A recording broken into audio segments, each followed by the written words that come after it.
David Bisús, soy el coordinador local de Students for Liberty en Zaragoza. Antes de empezar, quiero darle las gracias a CNAC Zaragoza por habernos cedido esta sala, que nos permite tener aquí a Diego Sánchez de la Cruz, que va a presentar su nuevo trabajo, ¿Por qué soy liberal? Por si alguno de vosotros no nos conoce todavía, deciros que Students for Liberty es una asociación estudiantil cuyo origen remonta a Estados Unidos y remonta al año 2008 y que hoy cuenta ya con presencia en más de 60 países y más de 100.000 miembros a lo largo y ancho de todo el mundo. En España llevan trabajando 3 años de forma bastante seria y el crecimiento está siendo espectacular. Ya tenemos agrupaciones en prácticamente todas las provincias que tienen universidad de nuestro país.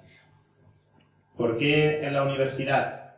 Porque es donde nacen y donde están normalmente las élites intelectuales de los países. Tenemos vocación y proyección más allá de la estrictamente universitaria. Queremos que los jóvenes que pasen por Students for Liberty sean líderes en sus respectivos puestos de trabajo y que puedan defender allá donde estén las ideas de la libertad y, en definitiva, que sean profesionales en las que nuestros jóvenes puedan, por supuesto, mirarse e incluso inspirarse. En Zaragoza, hace ahora un año que tuvimos la primera de nuestras actividades. En concreto fue la presentación también de un libro de Deusto, en concreto fue la pizarra de Juan Ramón Rayo. Tuvimos una segunda presentación también con Deusto ahora hace un mes, contra la socialdemocracia. Presentaban Jorge Vilches y Almudena Negro en el marco de nuestra Local Conference, que es, digamos, la actividad más importante de las agrupaciones locales. La nuestra, en concreto, trató temas variados, todos, por supuesto, vinculados y relacionados con el liberalismo, pero al margen de lo estrictamente económico. Queremos dar las gracias a Deusto por las facilidades que nos ha dado siempre para poder presentar y promocionar este tipo de actividades y por la libertad que nos da para organizarlo, y también a Roser Domingo porque siempre que se lo hemos pedido ha estado disponible para nosotros. Como digo, hace ahora prácticamente un mes tuvo lugar nuestra conferencia local. Pronto, espero, tendremos los vídeos de la misma en YouTube. Nuestra cuenta es SFL Zaragoza y allí podréis ver estos vídeos.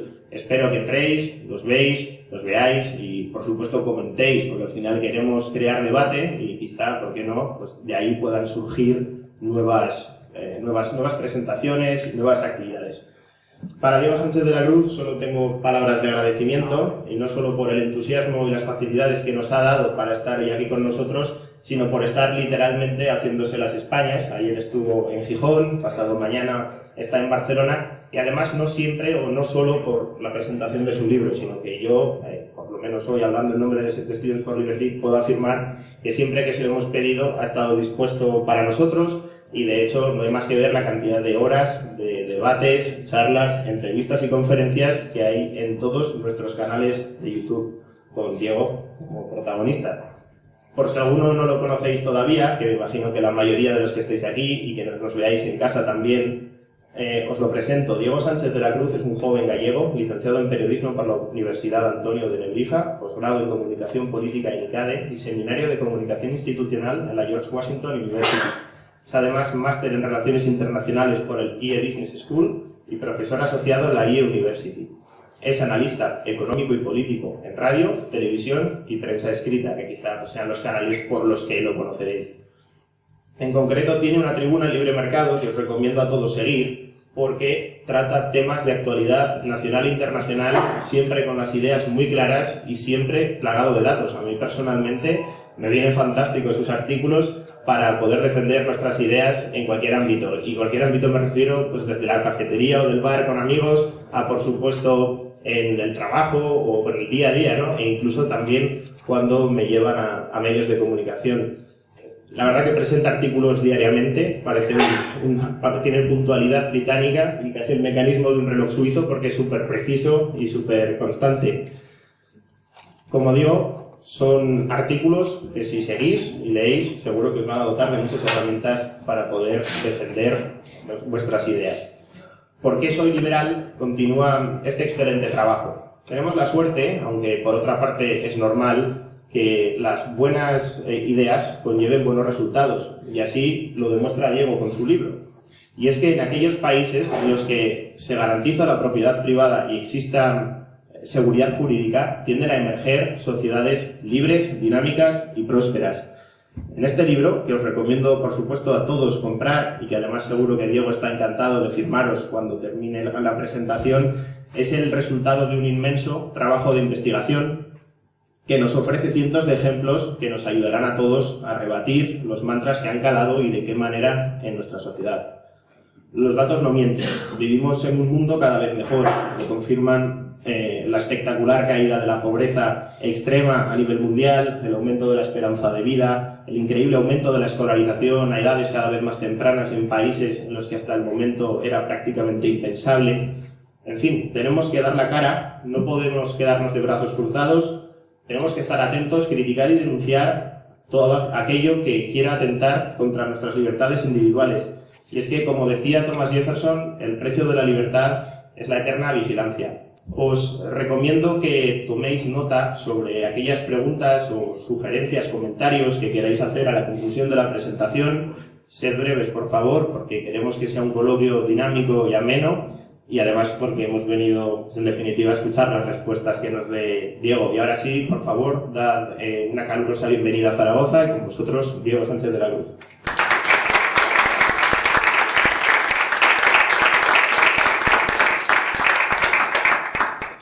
Muchas gracias, David.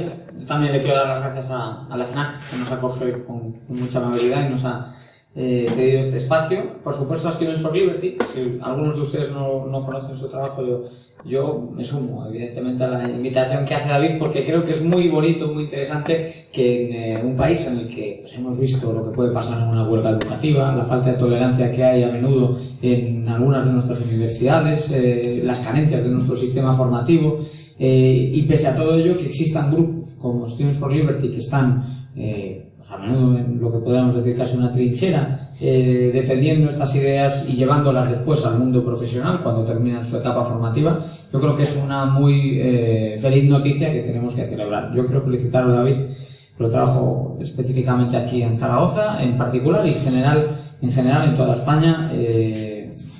Quizá algunos de ustedes saben que hace un cuatrimestre, un poco más de un cuatrimestre, se celebró una cumbre nacional de Students for Liberty en Madrid que llenó un teatro, lo abarrotó por completo, y son ese tipo de pequeñas conquistas las que hacen que poco a poco pues plantear temas netamente liberales, como por ejemplo la abolición del impuesto de sucesiones, pase de ser un asunto marginal, como podía ser hace algunos años, y se convierta en primera página de actualidad, como estamos viendo en los últimos años. Y todo eso es el resultado del trabajo descentralizado que nace de la iniciativa personal de muchos jóvenes en todo este país y que, de la mano de otras organizaciones, por ejemplo el Club de los Viernes, que agrupa gente de mayor edad y que también hace un trabajo en pro de estas ideas, y por supuesto de institutos de pensamiento, think tanks y demás, pues intentan fortalecer una sociedad civil como la española, que quizá no es todo lo fuerte que nos gustaría, pero que desde luego que está en vías de regeneración y de crecimiento. Entonces, mi agradecimiento y también mi agradecimiento a todos ustedes que están aquí hoy, esta tarde, y que podrían haber estado haciendo cualquier otra cosa. Yo creo que hay fútbol además hoy por la noche, ¿no? Y sin embargo, pues bueno, vamos a salir antes y así vamos a compartir un rato divertido.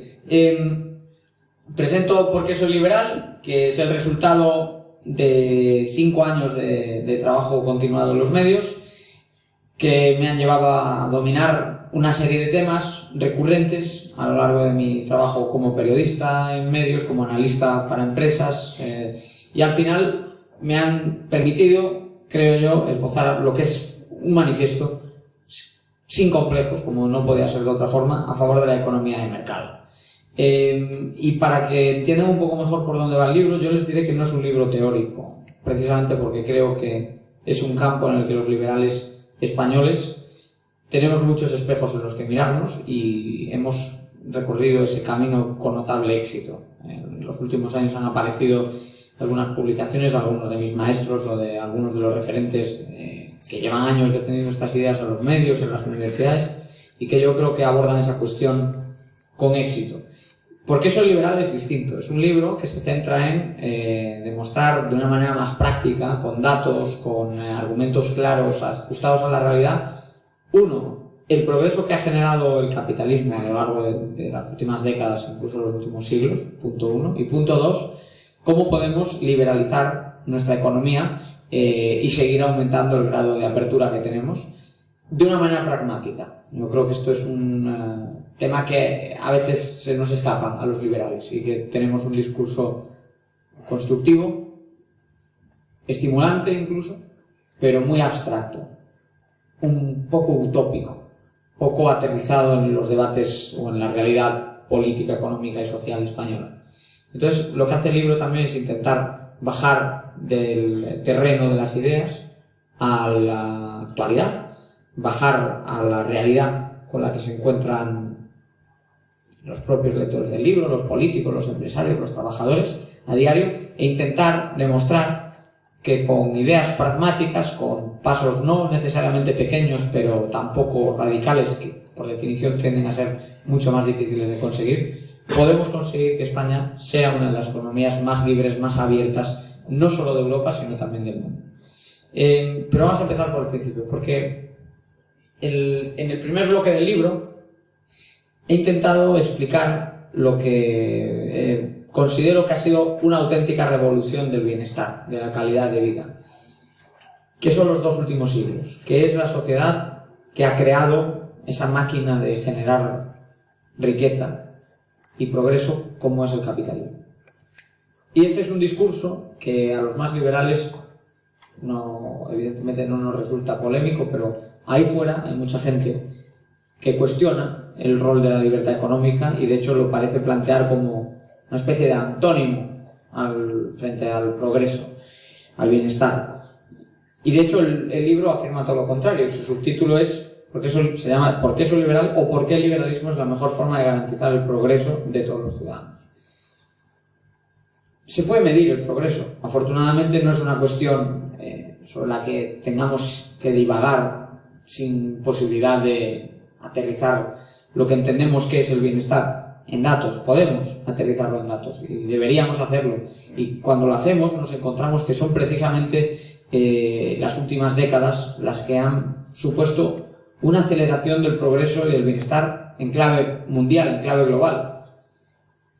Si yo ahora digo que 2016 ha sido el mejor año de la historia, en clave de reducción de la pobreza, en clave de aceleración del crecimiento económico, evidentemente en España pues puede que no lo veamos así, porque venimos de sufrir una crisis muy dura y aún estamos arrastrando las secuelas. Pero si observamos el tamaño de la economía mundial, cómo se está desarrollando la economía mundial, cómo está creciendo, cómo se está reduciendo la pobreza, ahí realmente podemos probar y podemos comprobar que el mundo sí que ha cambiado a mejor, que está cambiando a mejor y que la globalización, lejos de generar malestar, lo que ha causado es una revolución de bienestar como la que intento escribir en el libro. Les voy a dar algunas cifras o algunos datos como referente. Yo quiero que piensen en lo que ha sido la esperanza de vida a lo largo de la historia, por poner un ejemplo muy práctico. Aquí hay muchos jóvenes que tienen, como yo, entre 20 y 30 años, adivino, y realmente durante buena parte de la historia esa ha sido la esperanza de vida media. Vivir entre 20 y 30 años. Que alguien viviese más de 30 años durante buena parte de la historia ha sido una auténtica rareza, equivalente a que hoy alguien viva más allá de los 90 o de los 100. Desde que el hombre es hombre, desde la evolución hacia el Homo sapiens, han sido ya 8.000 generaciones las que se han ido sucediendo en la Tierra. Y de esas 8.000 generaciones, solamente las últimas 5 o 6 han visto un aumento continuado en su esperanza de vida. Fijemos estas cifras, por favor. 8.000 generaciones de Homo sapiens, de ser humano, y solo 5 o 6 que han visto un aumento continuado en la esperanza de vida. La esperanza de vida hace apenas siglo y medio, hace 150 años, en la España de nuestros tatarabuelos, rondaba los 20 y los 30 años, pero es que nos podemos ir a la España medieval, nos podemos ir al Imperio Romano, a la Grecia clásica, nos podemos ir a todas las civilizaciones, podemos estudiar todos los periodos históricos, no solo de Occidente, nos podemos ir a las civilizaciones más ricas de Asia, de Medio Oriente, de África, de América Latina. Nunca hubo ningún cambio. La norma era una esperanza de vida contemplada entre los 20 y los 30 años. ¿Cómo es posible entonces que hoy podamos ser tan ricos, que podamos vivir hasta los 70, 80, 90 años? Que en España, por ejemplo, tengamos una esperanza de vida que es la segunda más alta de todo el mundo, solamente por detrás de Japón. Pues es evidente que ha habido un cambio, que la sociedad hoy es mucho más próspera. Pensemos también en los pequeños milagros que nos ofrece la economía del mercado. Seguro que uno de ustedes ha acudido recientemente a una cafetería o a algún establecimiento y se ha comprado un sándwich, un bocadillo, para cenar, para tomar un tentempié. Que levante la mano el que no lo haya hecho. Todos lo habéis hecho a lo largo del último año. Bien, ¿y cuánto habéis pagado por ello? ¿2 euros? ¿3 euros? Me imagino que ese ha sido el coste que habéis pagado. 4 euros sería una cosa muy magnífica, 1 euro sería una cosa baratilla, pero 2-3 euros habéis pagado por un bocadillo, por un sándwich. Y evidentemente os lo han servido al minuto. No habéis estado esperando más que, si acaso, un par de minutos, si es que no estaba hecho ya, para que os lo llevaseis nada más entrar en la tienda. ¿Por qué hablo de esto? Pues porque uno de los ejemplos que pongo en el libro para ilustrar la riqueza que genera el mercado, lo que nos plantea es cuánto nos costaría hacer un sándwich a nosotros mismos, si no existiese una economía de mercado en la que de manera descentralizada ha surgido la producción de sándwiches, como ha surgido la creación de una empresa como la Casa del Libro, que nos permite encontrar obras que hacemos autores como yo al instante, impresas, listas para consumir, con un precio determinado, al día siguiente de su publicación y disponibles desde Gijón, donde estaba ayer, hasta aquí en Zaragoza, esos pequeños milagros de los que no somos conscientes y de los que no reparamos. Y decía el caso del bocadillo. Imaginad que tenemos que componerlo parte por parte, que tenemos que cultivar la lechuga, que tenemos que hacer el pan, que tenemos que encargarnos también de tener queso, de producir el queso. ¿Os dais cuenta de que ese tipo de ejercicio que damos por sentado, que tenemos al alcance por una cantidad irrisoria de dinero, de una manera inmediata, que satisface nuestra necesidad al instante, que tiene un coste, como digo, 2-3 euros, un tiempo de espera de quizá minutos, quizá ni un segundo, porque ya está preparado, esperándonos cuando vamos al establecimiento, a la tienda, al supermercado? ¿Sabéis cuánto cuesta hacer un bocadillo? ¿Sabéis cuánto cuesta un bocadillo en horas de trabajo? ¿Y cuánto cuesta un bocadillo en dinero si tuviésemos que empezar de cero? Y no sería de cero del todo. Contaríamos con... las semillas ya están ahí para nosotros, tendríamos que ir a comprarlas, pero ya nos las darían, etc. Yo os doy la respuesta. Ese bocadillo que nos encontramos a diario, ese sándwich que nos encontramos a diario y que podemos comprar por 2-3 euros al instante, en ausencia de una economía de mercado, cuesta aproximadamente, su composición, 1.500 euros. Eso es lo que tenemos que desembolsar para tener los mismos ingredientes y el mismo resultado. Y como podéis imaginar, no va a estar listo ni hoy, ni mañana, ni el próximo mes. Sería un proceso de 6 meses de espera. De manera que, por un coste de 1.500 euros, que equivale al sueldo medio en España, y está por encima del salario más habitual en España, lo que nos encontramos es que haría falta, además, una espera de 6 meses para consumir un bocadillo que probablemente no esté muy mal. Es un pequeño ejemplo de cómo a diario los mecanismos productivos que componen el mercado, de una manera descentralizada en la mayoría de los casos, porque nadie está planificando el envío de alimentos de un supermercado a otro, nadie le dice a Mancio Ortega o a H&M o a cualquier otra empresa de moda si el patrón que demanda a los consumidores va a ser uno u otro. Ellos lo van decidiendo, van de hecho marcando mercado a base de producir, y lo vemos en todos los ámbitos de la economía. Es un pequeño milagro que damos por hecho, que damos por aceptado, pero que nos ha cambiado la vida por completo, y que significa que la vida que tenemos hoy, los hijos del capitalismo, la sociedad capitalista burguesa, que es en la que estamos, aunque a algunos les duela, no tenga nada que ver con la sociedad, no hablo de hace 100, 1000 años, que por descontado, sino que incluso los últimos 40, 50, 30 años hemos visto importantes saltos en nuestra calidad de vida.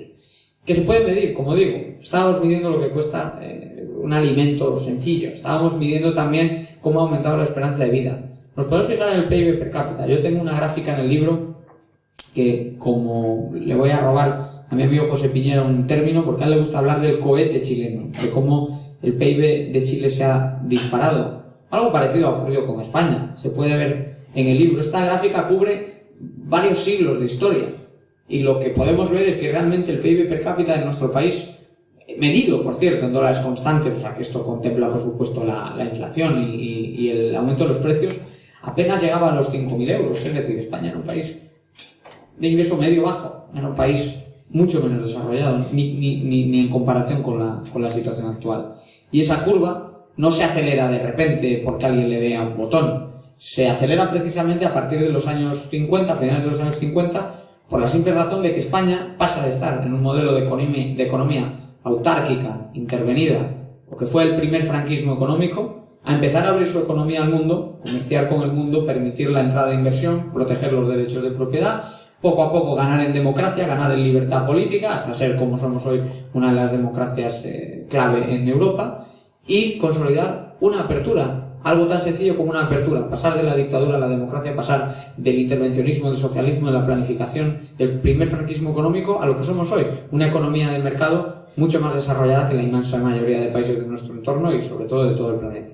Y es un pequeño milagro que hemos conseguido en España y en el que rara vez nos paramos a pensar. Siempre vemos casos de estudio interesantes en otros países, pero es que nosotros somos uno de los mejores casos de estudio. Somos uno de los países que más ha acelerado su crecimiento en un espacio de tiempo reducido, como son apenas el último medio siglo, y somos una de las pocas economías que a lo largo de, en cuestión de apenas unas décadas, ha pasado de un grado de desarrollo medio bajo incluso, como era la España de posguerra, a ser uno de los países más desarrollados, más ricos y más prósperos del mundo, como somos hoy, a pesar de la crisis y de todo el daño que ha causado. Y esto es una demostración de lo importante que es la libertad económica. En el libro intento demostrar que esos principios que nosotros defendemos, que los liberales defendemos, uno, se pueden medir y dos, tienen mejores resultados.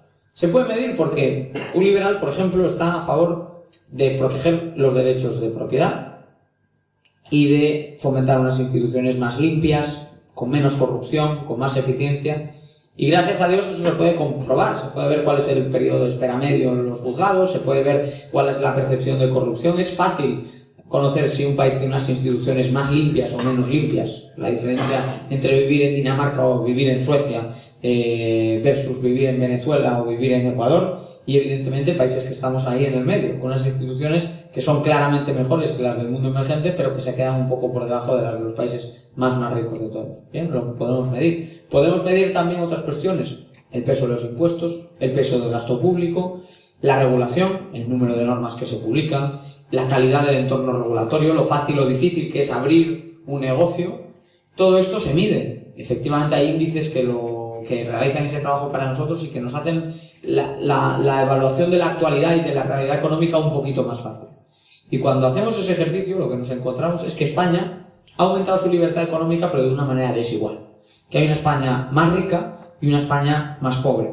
Y que es precisamente la España donde se han aplicado un modelo de mercado de menos impuestos, de más facilidades al sector privado, donde hay un mayor nivel de crecimiento y de bienestar. Y al extremo contrario, vemos también exactamente lo mismo, que la redistribución entre territorios no funciona, igual que no funciona entre las personas, y que el grado de desarrollo que tienen todos esos territorios que han apostado por la subvención masiva, por la recepción de transferencias sin reformas, sin ajustar su modelo económico, por el socialismo, en definitiva, son precisamente los que ahora tienen tasas de paro del 30, 35, 40%, como hemos visto en esta crisis. De manera que no nos hace falta ni siquiera comparar países, podemos comparar autonomías. Yo, de hecho, si quieres luego hablamos de eso, David, con más calma, pero he realizado un ranking para el libro y he intentado demostrar qué comunidades autónomas son líderes en libertad económica, qué comunidades se quedan abajo. Y es un estudio nuevo que nunca se había hecho porque mide distintos aspectos, como es, por ejemplo, la regulación autonómica, pero también la regulación nacional, cómo impacta en cada territorio. Seguro que os habéis pensado que quizás os habéis planteado alguna vez, que por qué con la misma reforma laboral, nos guste o no nos guste, pero cómo la misma reforma laboral, la de ahora o las de antes, generan mucho más empleo en unas comunidades que otras. Cómo el paro es mucho más alto en unas comunidades que otras. Porque unos territorios, en definitiva, crecen más y otros crecen menos. Pues la respuesta yo encuentro que tiene mucho que ver con la libertad económica. Encuentro una correlación muy fuerte en el PIB per cápita de las comunidades autónomas más liberales y las menos liberales también con un menor nivel de riqueza. Pero es que no solo el PIB per cápita, es que tienen menos economía sumergida, más tasa de emprendimiento, más empleo, 10 puntos más de empleo. Llega a haber 10 puntos de diferencia entre las más liberales y las más intervencionistas. Y una larga lista de comparativas que establezco en el 4º capítulo del libro, que nunca se habían hecho antes, o nunca se había medido libertad económica de una manera tan plural y tan amplia en las comunidades autónomas, y sobre todo nunca se habían medido sus consecuencias, nunca se había puesto a prueba cómo nuestras ideas, nuestros principios tienen o no un resultado en clave de una serie de indicadores sociales, como es el nivel de riqueza, el grado de empleo, el grado de economía sumergida, el porcentaje, la nota que se obtiene incluso en los índices de progreso social, que miden cuestiones como la educación, como la sanidad, el resultado en los exámenes Gini, que miden la capacidad de nuestros centros formativos, la excelencia o no de nuestro sistema sanitario en las distintas comunidades autónomas. Todo esto lo podemos medir, pero no lo habíamos hecho. Por eso creo que el libro ahí en ese sentido ha sido pionero. Y después de hacer esa primera reflexión en la que intento, con ejemplos muy prácticos, demostrar, uno, que el capitalismo genera riqueza de una manera nunca antes conocida, y dos, que en la propia España podemos ver cómo hay un aumento de nuestro PIB, de nuestro nivel de vida, de nuestro bienestar, ligado a la apertura de la economía, que se reproduce luego también si comparamos entre las comunidades autónomas. Hecho todo ese primer ejercicio, pasamos a la segunda parte del libro. La segunda parte del libro, lo que he intentado hacer es, pues como se dice hoy en día, darle un zasca a esa izquierda anticapitalista y a esa derecha también antimercado que nos encontramos y que sufrimos a diario. Raro es el día en el que hablamos el periódico que hablamos, no nos encontramos con un llamado a subir X impuesto, a aumentar X regulación, en definitiva a restringir nuestras libertades, no solo en el campo económico, también en el campo personal.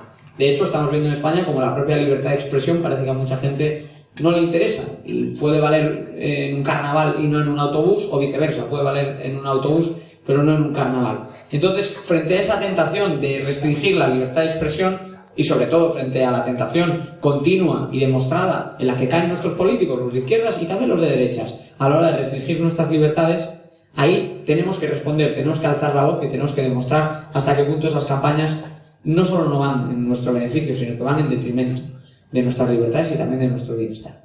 Yo aquí lo que he hecho, para empezar, es enseñar cómo ha crecido el populismo y el autoritarismo en Europa a lo largo de los últimos años.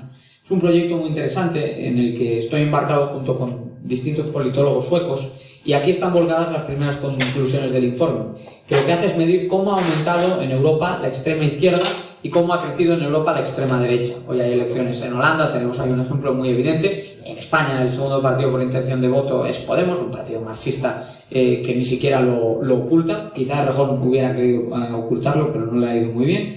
Y evidentemente lo que tenemos es un auge del radicalismo que es especialmente llamativo o especialmente perjudicial, diría yo, porque lo que hace es que al final se generaliza el discurso de los Pablo Iglesias y las Marines Le Pen del viejo continente. Al final, el discurso económico, el programa económico de Podemos es el mismo programa económico del Frente Nacional francés. No hay ninguna diferencia. Siguen pidiendo más impuestos, más intervención del Estado en la economía, quieren controlar todos los mercados, quieren cerrarse a la globalización, no les gusta el libre comercio, son populistas de izquierda radical, son populistas de extrema derecha. En clave económica, tanto monta tanto. Los dos defienden exactamente lo mismo, que es un repliegue de nuestras libertades económicas. Y en el libro lo que hago es demostrar cómo ha subido ese autoritarismo y enseñar dos curvas distintas, porque es curioso ver que la extrema izquierda primero empieza alto, se desploma después de la caída de la Unión Soviética, pero vuelve a subir a raíz de la crisis económica, mientras que con la extrema derecha lo que ha ocurrido es un lento pero progresivo avance por la mayoría de países de Europa. En España no, pero por la mayoría de países de Europa sí se ha repetido ese fenómeno. Y al final, ¿a qué nos llevan unos y otros? Nos llevan a lo que estamos viendo en Grecia, a lo que veríamos en Francia si gobierna Marine Le Pen, a lo que pasa aquí en las ciudades donde gobierna Podemos, es a que todo va a peor, a que se le ponen más trabas al empresario, se le ponen más trabas a los trabajadores, la creación de riqueza se resiente y al final somos menos prósperos a raíz de esas políticas. No es el cartel a raíz de esas políticas que tanto daño hacen y que tanto daño causan, a pesar de que algunos se digan representantes del pueblo. Lo que son más bien es los verdugos del bienestar del pueblo. Pero no solo hablo de eso, hablo también de la desigualdad, otro capítulo en el que me he querido detener bastante, porque la igualdad, cuando se da en un contexto de mercado, al igual que la desigualdad, es una coincidencia, un resultado anecdótico. Cuando alguien crea una empresa, se enriquece, cumple las leyes, crea empleo, invierte, pues es que no solamente no es raro que eso pueda generar desigualdad, si efectivamente su proyecto sale adelante. Es que probablemente es bueno, porque crea un incentivo que es positivo. Si no nos pudiésemos enriquecer a base de lanzar un proyecto en el mercado, pues entonces muchos se plantearían, me incluyo, nos plantearíamos si tiene sentido sacar adelante una empresa o un proyecto de cualquier tipo. Esos incentivos no hay que condenarlos, hay que defenderlos, hay que fomentarlos, son buenos.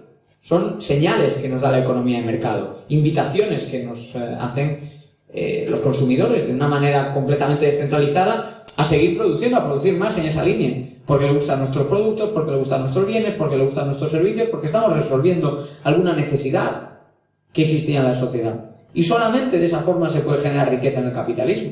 Es la única manera de enriquecerse y por lo tanto la desigualdad que pueden hacer del capitalismo es una desigualdad buena, que no solamente no debe ser perseguida, confiscada, sino que hasta debe ser celebrada, porque está alentándonos a ser más creativos, más innovadores, más emprendedores.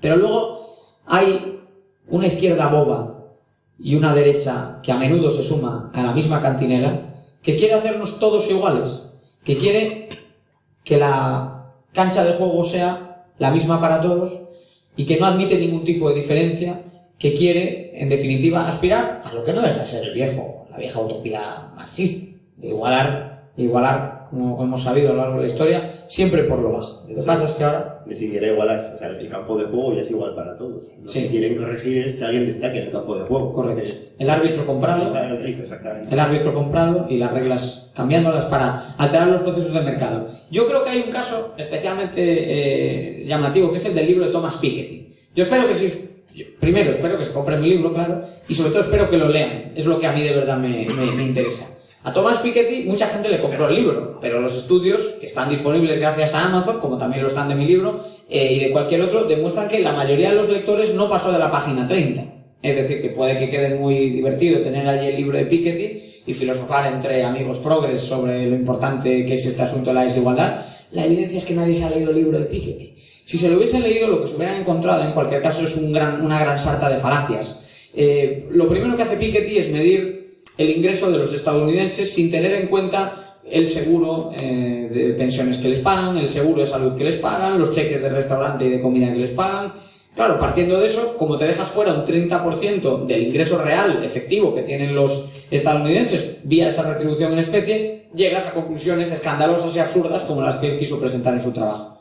Claro, lo que pasa es que cualquier estudiante primero de economía puede corregir esos datos. De hecho, ha habido estudiantes de secundaria que le han sacado errores a su base de datos. Y todo ese panfleto, largo, aburrido, que nadie se ha leído, yo sí, pero casi nadie se lo ha leído, al final parte de estadística mala, conclusiones no demostradas, todo tipo de errores, y así está mi copia del libro de Piketty, llena de apuntes y de tachones. Ese discurso de la desigualdad aquí ni siquiera viene al cuento. Aquí en España el 80% del aumento de la desigualdad se debe al paro. Y las rentas de los más ricos no ha subido con la crisis, se ha bajado. Entonces, si aquí ha habido un aumento en la tasa de desigualdad, ha sido porque se ha aumentado notablemente el desempleo en España. Esa es la explicación de la desigualdad que se ha generado en España en los últimos años. Pero no. Por el esnovismo cateto de la izquierda española hemos importado un debate que ya estaba mal planteado para Estados Unidos y nos hemos puesto a hablar sobre la desigualdad en España como que los ricos fuesen más ricos y los pobres fuesen más pobres. Y lamentablemente en España los ricos son menos ricos y los pobres también son más pobres. Esa es la realidad que nos ha dejado la crisis. El ingreso medio del 1% más rico ha bajado en prácticamente 100.000 euros. Pero es que evidentemente entre las capas medias y bajas del tramo de ingresos de la población española, lo que ha habido es un desempleo muy grande. 3 millones de personas que han dejado de estar en el mercado laboral. Y esto es lo que explica el aumento de la desigualdad en España. Lo intento demostrar en el libro. Explico además que somos uno de los países con más igualdad de riqueza. A mucha gente le gusta hablar de la desigualdad de renta, pero no se fija en la desigualdad de riqueza. Hablamos de la desigualdad de consumo, donde también España está por debajo de la media. Entonces, ni siquiera atándonos a los argumentos de la izquierda se soporta un escrutinio mínimamente serio de los datos. Y hasta es tan torticero el argumentario sobre la desigualdad que hay un niño llorando como consecuencia de eso. Y la tercera parte del libro lo que intento hacer es demostrar que el liberalismo, señores, se puede aplicar y además haríamos muy bien en aplicarlo y tenemos que bajar, eso sí, a la tierra y ver cuáles son los debates que tenemos de verdad y las posibilidades que tenemos de verdad. Veréis, yo a lo largo de todos los años que llevo trabajando en medios, en una empresa, he sido consciente siempre de que hay grandes modelos liberales, economías total y absolutamente abiertas, que desde un punto de vista teórico son desde luego el referente al que debemos alcanzar, al que debemos aspirar, mejor dicho, y el que debemos intentar alcanzar. El problema es que muchas veces los liberales no son capaces de traducir el anhelo de llegar hacia esos modelos de amplísima libertad económica con los mimbres que nos han dado, con la realidad que tenemos en España. Es una realidad, como la de cualquier otro país, compleja, difícil, sujeta a muchas presiones. Por eso creo que a veces los liberales nos quedamos fuera de los debates. A veces nos dicen, nos preguntan en muchas presentaciones como estas, oye, ¿por qué no influimos más?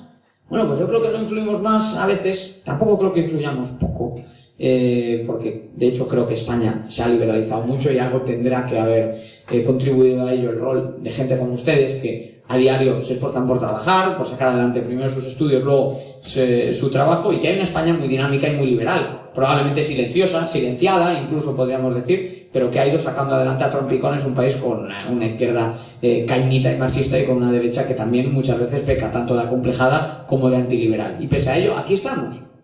Entonces yo no soy tan negativo en este sentido, pero sí creo que nos estamos haciendo daño a nosotros mismos, a nuestra propia causa, al no entender que las reformas liberales, las reformas de mercado, hay que promoverlas en el contexto de la realidad, no en el contexto de la utopía, sino en el contexto de la realidad. Y que por lo tanto hay que dar pasos graduales, bien articulados, bien pensados, con una dirección clara en la dirección correcta. Yo, por ejemplo, he hecho aquí un experimento. Mi gran editor, Ruller, al que mencionaba David, siempre me dice que no desvele muchas cosas del libro, porque si no ustedes no se lo van a comprar. Pero hagamos un pacto, ustedes se lo compran y yo se lo desvelo por adelantado. Vamos a ver, este capítulo es pionero porque lo que hace es demostrar cuáles son las posibilidades de un gobierno de izquierdas o de derechas de salir reelegido dependiendo del grado de aumento de la libertad económica vigente en el país. Es decir, ¿qué pasa cuando la izquierda liberaliza? ¿Le penaliza en las urnas o sale beneficiada de las urnas? Se lo reconocen los electores que han dado un giro que quizá no se esperaba tanto de ellos, pero que han tenido valentía, digámoslo así. ¿Y qué pasa con la derecha? De la que a veces se presupone que tendrá unas ideas más liberales en el plano económico. ¿Sale elegida o reelegida cuando aumenta de una manera sustancial la libertad económica? Pues aquí hay conclusiones muy interesantes que nos sirven para entender mejor el terreno de juego en el que nos movemos. Por ejemplo, les veo algunas de ellas. Parece que la izquierda lo tiene más fácil para salir reelegida adoptando medidas liberales. Puede ser, y yo me aventuro a explicar algunas de las causas, por ejemplo, que quizá cuando lo hace la izquierda no se espera tanto y se entiende que si lo ha hecho es porque son reformas a las que había que llegar inevitablemente.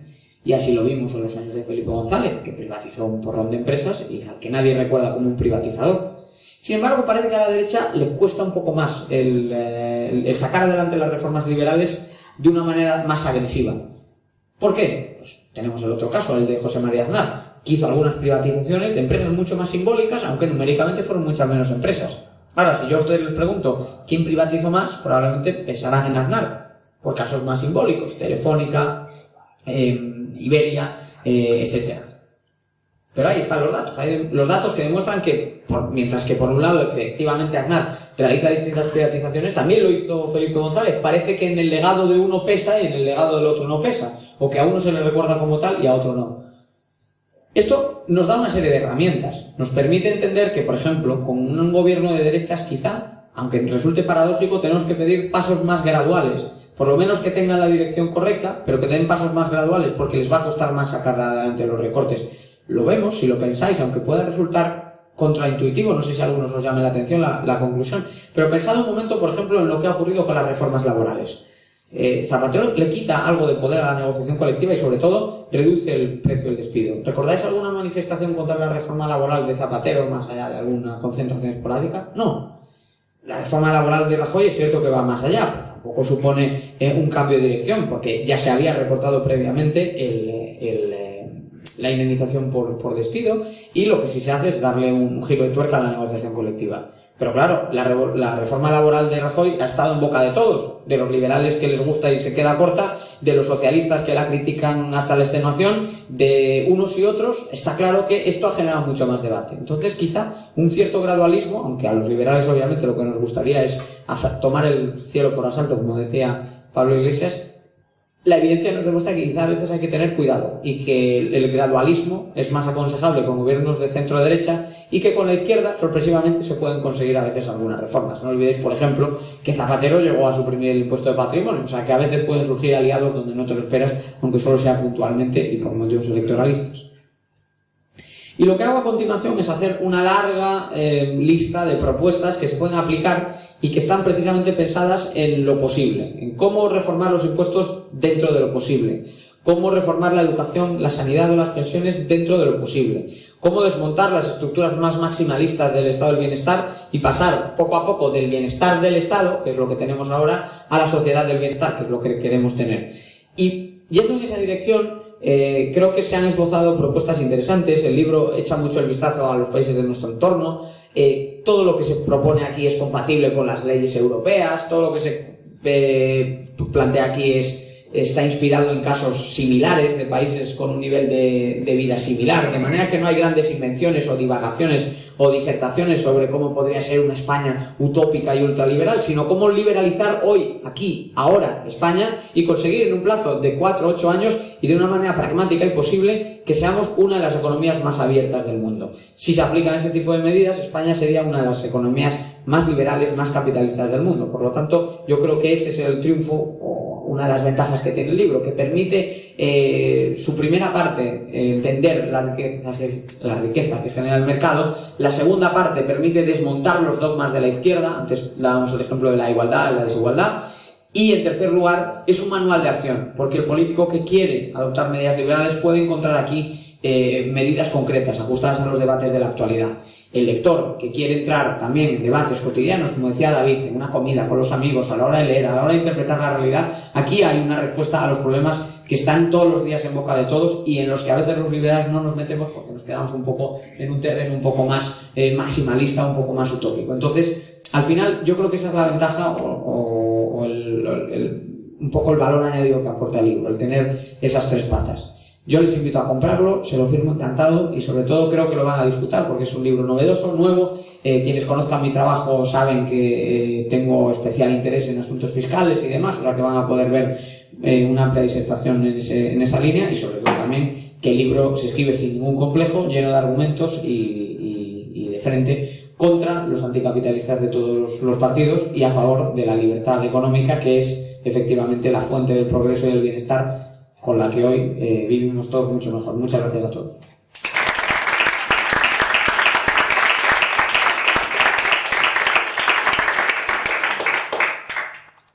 Bueno, pues vamos a dar paso al turno de preguntas, comentarios. Si alguien quiere, por aquí el primero, pues adelante. En el libro hablan de la pregunta de la deuda. Yo siempre he pensado, ¿para qué se va a esforzar un partido en reducir deuda cuando a los 4 o 8 años va a llegar el siguiente y va a disponer ahí de un capital para volver a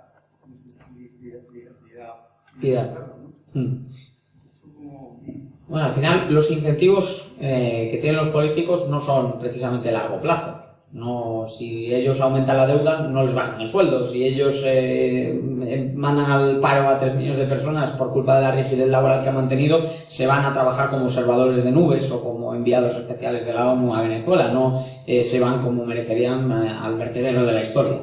Y entonces, pues tenemos que ser conscientes de que esos incentivos no existen y lamentablemente es uno de los problemas de que la política se rige por otro tipo de reglas.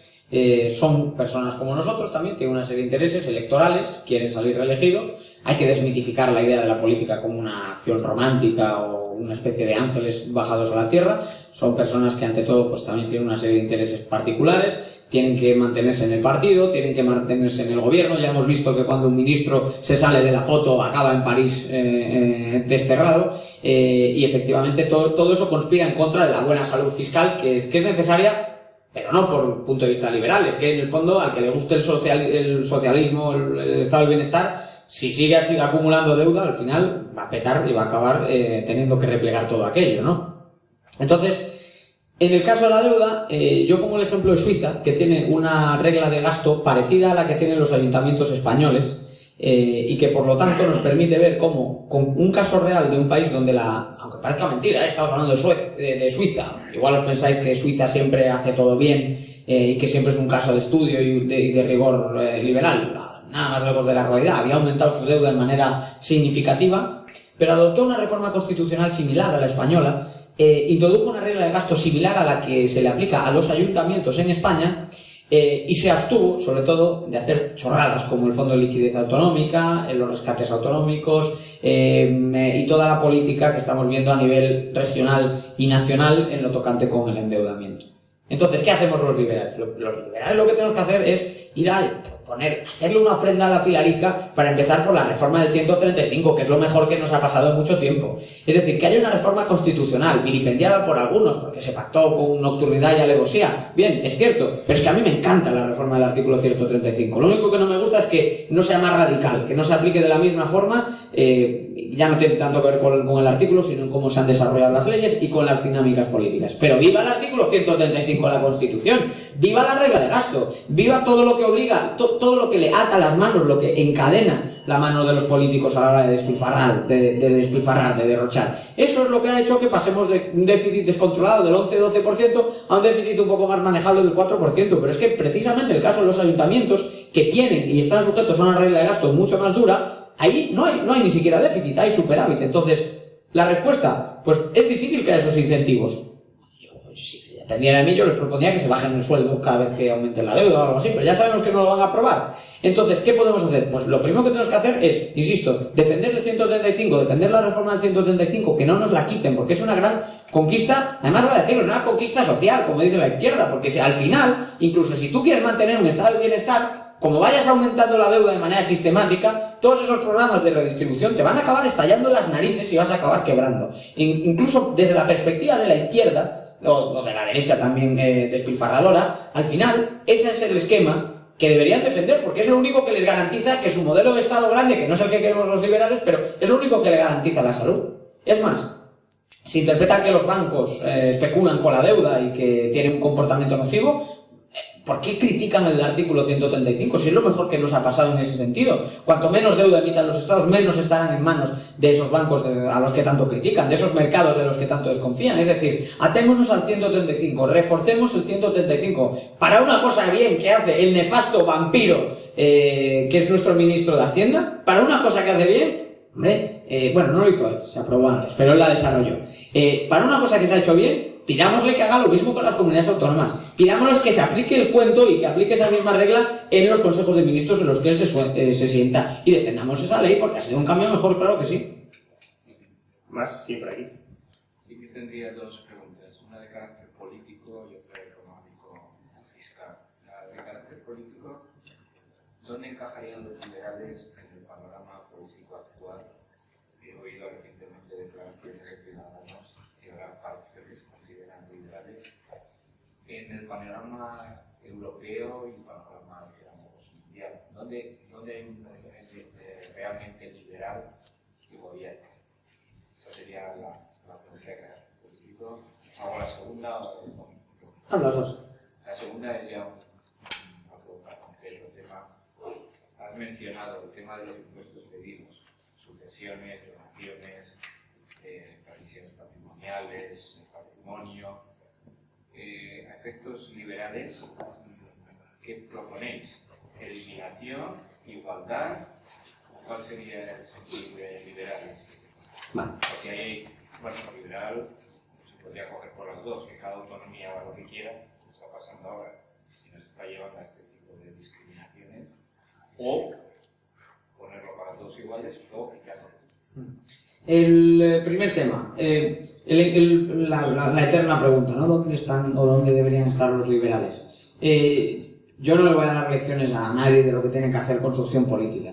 Al final, cuando uno es liberal, está por reducir el peso del Estado. Y yo conozco a mucha gente que cree que lo puede hacer desde el Partido Popular, conozco a gente que cree que lo puede hacer desde el PSOE, de hecho hay una corriente ahí que cobró cierta fuerza en su día, aunque se ha ido diluyendo. Conozco a gente también que cree que lo puede hacer a través de Ciudadanos, conozco a gente que lo cree desde otras opciones que son minoritarias, y también lo que no conozco a nadie en Ciudadanos, en Podemos, ¿no? Pero igual hay alguno, porque a veces dicen que ha triunfado el sector anticapitalista. Y en el CIS, que decían que era, no sé, una encuesta del CIS, no sé si salían el 30% de los de Podemos se declaraban liberales. Claro, un disparate, claro. La gente que entiende por liberal, pues yo empiezo a no saberlo tampoco. Te digo lo que entienden por liberal, algunos se despistan.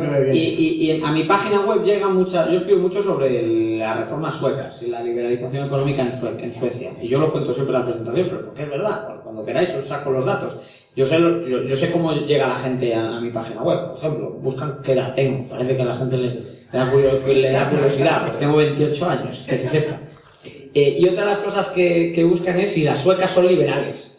Y claro, yo creo que les decepciono, porque yo de lo que hablo es de cómo Suecia ha liberalizado la sanidad y la educación, y yo creo que buscan otras cosas. Como la película del Destape.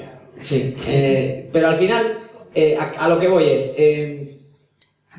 ¿qué entendemos por liberal? Al final hay muchas formas de verlo, pero si hablamos de dejarle libertad a la gente, hay gente que prefiere entrar en política, lo intenta defender por esas vías. Tradicionalmente se ha dicho que el Partido Popular quería representar a esa corriente. En la actualidad, pues mira, aquí el libro de unas personas que lo presenta es Esperanza Aguirre.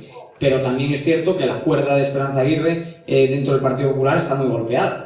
Y que de hecho en el anterior congreso del Partido Popular en Valencia hubo una invitación explícita a olvidar un poco las ideologías y a centrarse en definirse un poco más como centro-derecha reformista, y parece que el concepto liberal no preocupaba tanto. Al mismo tiempo luego el PP de Madrid sacaron una ponencia netamente liberal en su congreso regional. Al final, ¿dónde está? Pues yo creo que es importante que cada uno haga el activismo que quiera hacer. Porque al final esto se trata de que no nos metan la mano en el bolsillo, que no se metan a decirnos cómo tenemos que vivir, y yo no me atrevo a decir cuál es la mejor manera o no de lograrlo. Tengo mi idea propia, pero no la transmito porque entiendo que solo obedece a una teoría muy subjetiva mía de cómo hay que promoverlo. Entonces yo me limito a hacerlo en los medios, que es como creo que mejor lo puedo hacer. David se limita a hacerlo que yo sepa, en Students for Liberty, pero si luego David lo quiere hacer en cualquiera de los partidos, pues me imagino que encontrará un encaje o no. Pero es que ser liberal es una actitud ante el poder. De hecho, no es tanto cómo ejercerlo, sino qué no tiene que hacer el poder, frenarlo, controlarlo, limitarlo. Entonces yo creo que por naturaleza somos un tanto apolíticos, bueno, no apolíticos, pero ajenos a participar de una manera tan directa. Somos más reactivos en decir no. A veces se dice que siempre decimos no y que hay que decirle no al no. Pues yo le digo un enfático sí al no, porque muchas veces la mejor respuesta es decirle a un político no, pare ahí el cargo, por aquí no pasamos.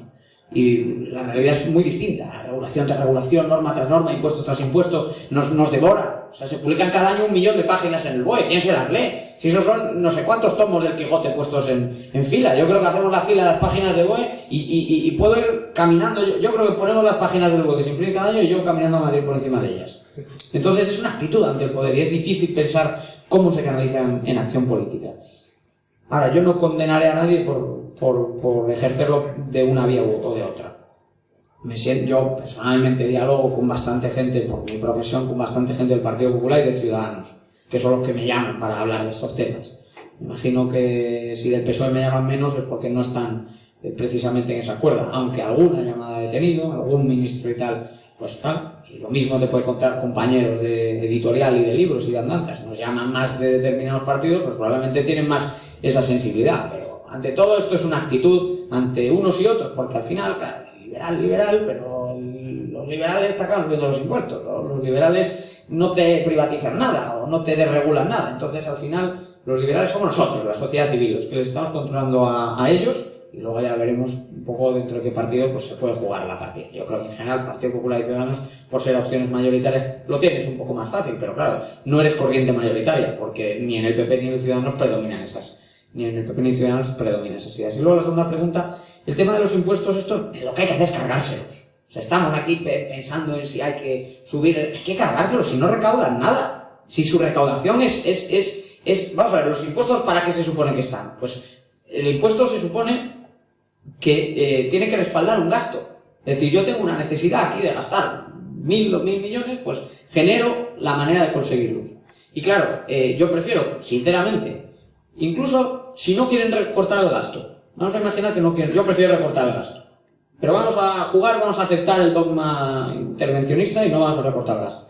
Yo prefiero que me suban 0,5% el IVA reducido, por ejemplo, y que se carguen el impuesto de patrimonio, el impuesto de transmisiones patrimoniales, porque es que es prácticamente lo que genera, sobre todo patrimonio y sucesiones, que son 2.000, 3.000 millones a lo largo del año. Es todo sobre un monstruo que mueve 450.000 millones de euros, que eso es el leviatán estatal ahora mismo. Estamos hablando de cacahuetes en cifras globales.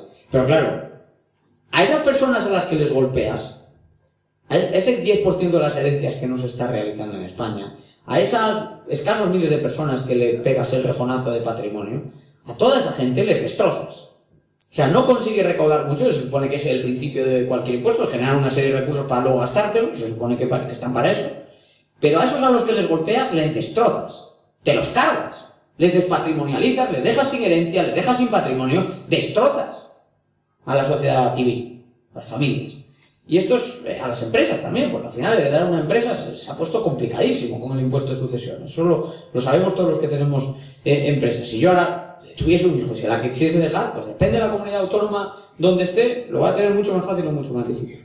Entonces, no caigamos en la trampa. No vamos a debatir hoy, me niego a debatir, le agradezco la pregunta, pero no voy a debatir sobre si competencia o armonización. Lo que yo quiero es la abolición, la eliminación del impuesto de sucesiones y del impuesto de patrimonio de efecto inmediato. Y a continuación, la eliminación de impuestos de actos jurídicos documentados e impuestos de transmisiones patrimoniales, porque son redundantes y con aplicarle el IVA a la compraventa, aunque sea de secundaria, ya es suficiente. O sea, no hace falta estarnos complicando y estar repartiendo coimas, que todos sabemos para qué se creó ese impuesto. Y luego vamos a ver, hay decenas de impuestos que cuesta más instaurarlos de lo que recaudan. Y además acaba de salir el informe que demuestra cómo son los costes del sistema de impuestos autonómicos. Se acaba de publicar hace poco, lo publica el REAF. En el libro también tengo algunos datos específicos, ¿no?, de lo que nos cuestan a lo largo del año los impuestos. O sea, para una renta media es como estar del 1 de enero al 30 de junio trabajando para el Estado. Y eso es una renta media. Es figúrate ya, si tienes suerte ganas un poquito más de la media. O sea, esclavo perdido de Hacienda. Entonces, no. Hay que abolir estos impuestos, eliminar estos impuestos. Mientras pueda haber competencia fiscal, mejor. Por la sencilla razón de que eso permite que en algunas comunidades no se pague ese impuesto. Pero la idea última es eliminar ese impuesto, por completo. Porque no tiene ningún sentido el de sucesiones, el de patrimonio y todos estos gravámenes. Bueno, si me permitís, ahora cedo la pregunta, voy a hacer yo una que tengo aquí anotada, que se me ha ocurrido. Diego, en el hoy, aquí y ahora, ¿por dónde empezamos? ¿Cuáles serían, pues, quizá supongo que, bueno, que es la envidia de no toda Europa, sino en medio mundo? Pero claro, es que venir aquí y tener que pagar un impuesto de sucesiones y un impuesto de patrimonio, dime tú si nos hace atractivos para la gente de la tercera edad que se plantea si se traslada a España, como muchos se trasladan a Florida. ¿Se trasladan a Florida por el clima? Sí, pero se trasladan a Florida porque en Florida hay muchos menos impuestos. Entonces estos son los debates que tenemos que abrir. Y luego David cogería la tijera y vamos a dejarlo ahí porque tenéis que leer el libro, pero hay un recorte de gasto planteado en el libro agresivo y fuerte. Vamos a continuar innecesario. Con el caballero, que quería hacer una pregunta. Desde los 15 años soy liberal. Luego testativa. A los 18, en el año 53, me monté un pequeño negocio sin dinero, sin darme de alta en nada, porque hasta el año 75 existía en España, que tenía una transformación los jóvenes muy grandes, el mayor liberalismo que se ha conocido. Y yo no estoy metido en ningún partido político.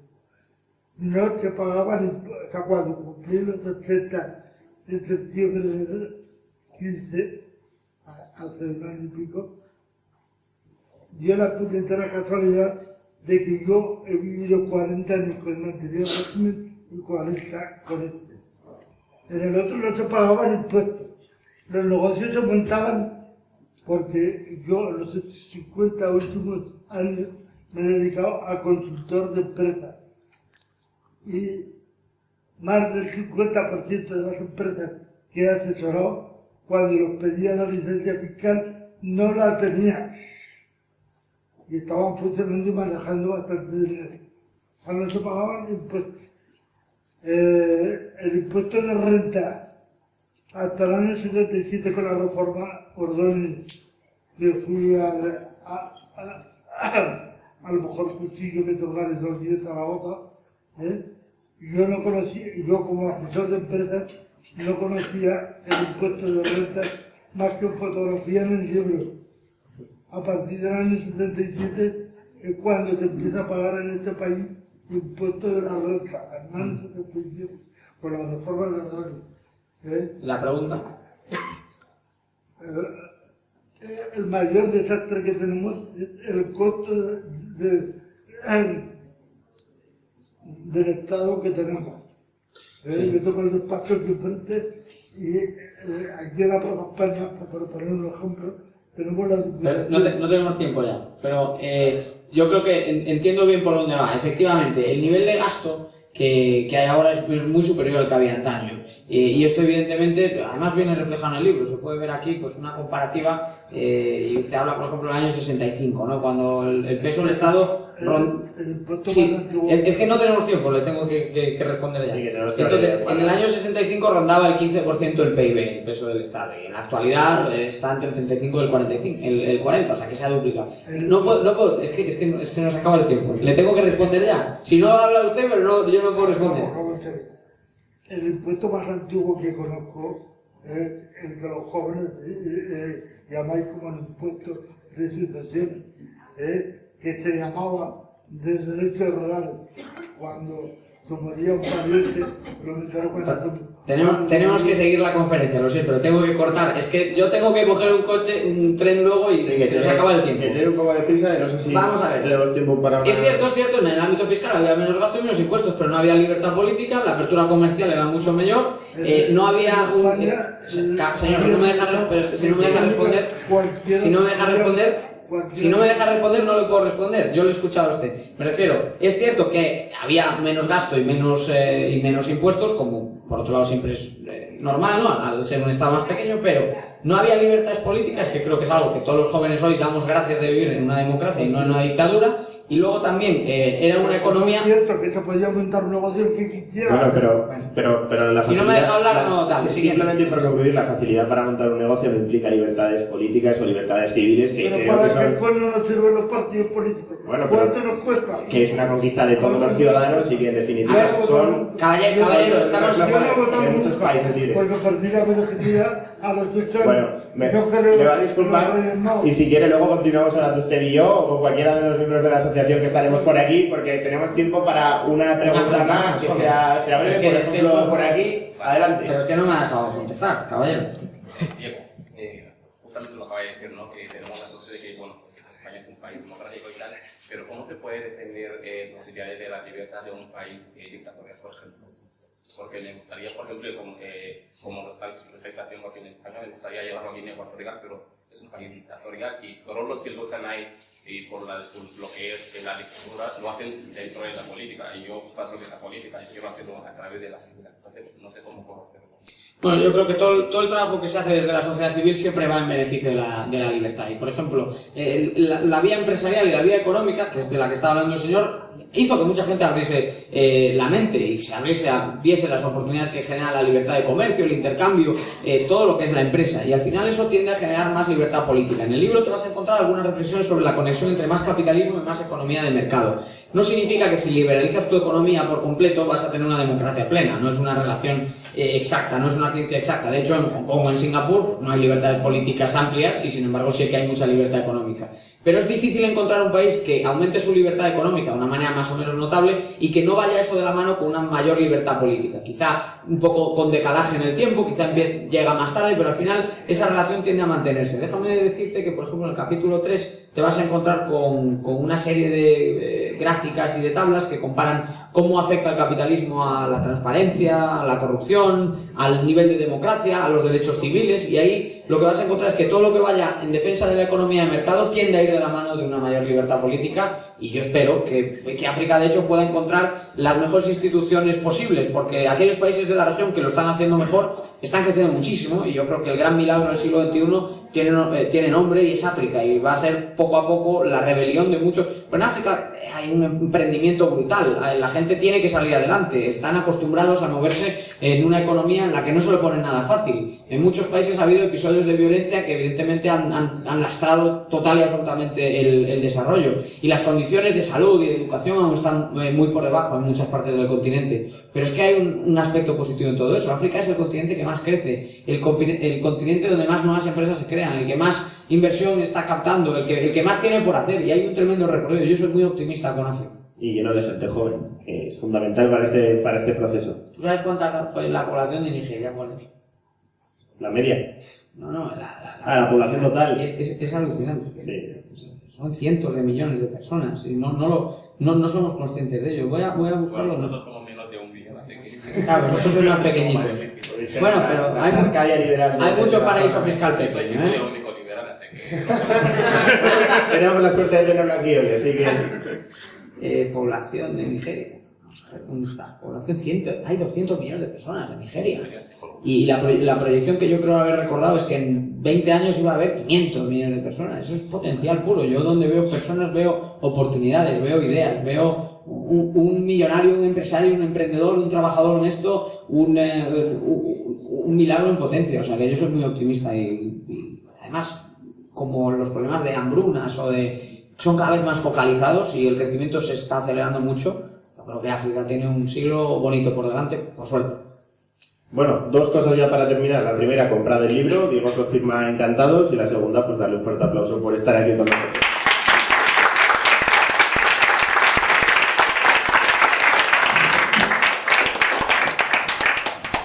Vamos a apagar los micrófonos.